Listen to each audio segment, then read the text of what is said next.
ભરૂચ જિલ્લામાં મેઘરાજાએ ભલે વિરામ લીધો હોય પરંતુ આ વરસાદે જગતના તાતની આંખોમાં આંસુ લાવી દીધા છે। ભરૂચના જૂના બોરભાટા બેટ ગામ સહિતના અનેક વિસ્તારોમાં અંદાજે 200 એકરથી વધુ ખેતી વરસાદી પાણીમાં ગરકાવ થઈ ગઈ છે। ડ્રોનના આકાશી દ્રશ્યોમાં જ્યાં નજર કરો ત્યાં પાણીના દરિયામાં ફેલાયેલા ખેતરો જોવા મળી રહ્યા છે।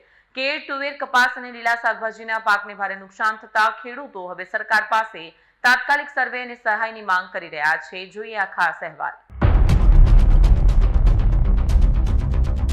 એમાં અત્યારે મેં એટલું શાકભાજી બનાવ્યું છે કે અત્યારે મોડે કોલ આવેલો ચાલ્યો ગયો છે। અત્યારે મેં એક પૈસાની પણ આવક નથી લીધી।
આજે ભરૂચ જિલ્લાના જૂના બોરભાટા બેટ ગામના આકાશી દ્રશ્યો, જ્યાં થોડા દિવસ પહેલા લીલીછમ પાક લહેરાતો હતો, નવી વાવણી હતી।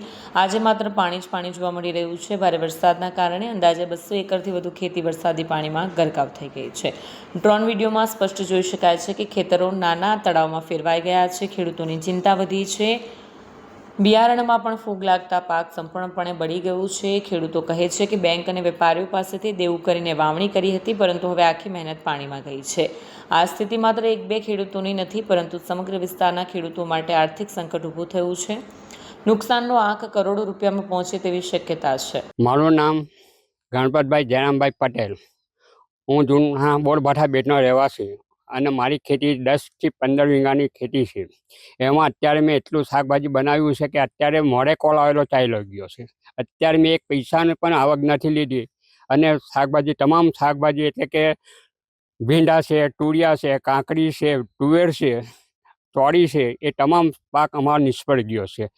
એટલું પાણી છે કે રેલવેથી માંડીને જૂના બોરભાટા સુધી તમે જોવ તો પાણી દેખાય। અત્યારે સરકાર પાસે અમે આશા રાખીએ કે ભાઈ અમને પૂરતું વળતર આપો, અમને ખેતી કરવા પૂરતું એમ। અસરગ્રસ્ત ખેડૂતો સરકાર પાસે તાત્કાલિક સર્વે કરાવી યોગ્ય વળતર અને સહાય જાહેર કરવાની માંગ કરી રહ્યા છે। ગામના સરપંચે પણ તંત્રને તાત્કાલિક નુકસાનનો સર્વે પૂર્ણ કરી સહાય ચૂકવવાની માંગ કરી છે। વરસાદે વિરામ લીધો છે, પરંતુ ખેડૂતોની મુશ્કેલીઓ હજુ યથાવત છે। હવે સરકાર કેટલા ઝડપથી સર્વે પૂર્ણ કરી સહાય જાહેર કરે છે તેના પર ખેડૂતોની આસ માંડીને બેઠા છે। વિડીયો જર્નાલિસ્ટ કરણસિંહનો સ્પેશિયલ રિપોર્ટ, સત્ય ટીવી ન્યૂઝ, અંકલેશ્વર। નમસ્કાર, હું પંકજભાઈ ભગવાનભાઈ પટેલ, ગામ જૂના બોરભાટાના સરપંચ। હાલ જે સાર્વત્રિક જે વરસાદ સદંતર 3 દિવસથી વરસાદ પડી રહેલો છે, જેના કારણે અમારા ગામની ટોટલ સીમમાં પાણી ભરાઈ ગયેલું છે અને અમારા ગામમાં શાકભાજીની પુષ્કળ પ્રમાણમાં ખેતી કરવામાં છે, જેમાં મુખ્યત્વે છે ચોળી છે, તુરિયા, દૂધી છે, રીંગણ છે, કારેલી છે અને બીજા અન્ય શાકભાજીના પાકો કરેલા છે, જેમાં ખૂબ પુષ્કળ પ્રમાણમાં પાણી ભરાઈ ગયેલું છે અને અમારા ગામની જે ટોટલ જે પાકો છે એ નિષ્ફળ જઈ ગયેલા છે કે પાણી ભરાવાથી પાકો બળી ગયેલા છે અને જેનો વહેલી તકે સર્વે કરવામાં આવે અને યોગ્ય વળતર ચૂકવવામાં આવે એવી સરકારશ્રી પાસેથી અમારી નમ્ર અપેક્ષા છે।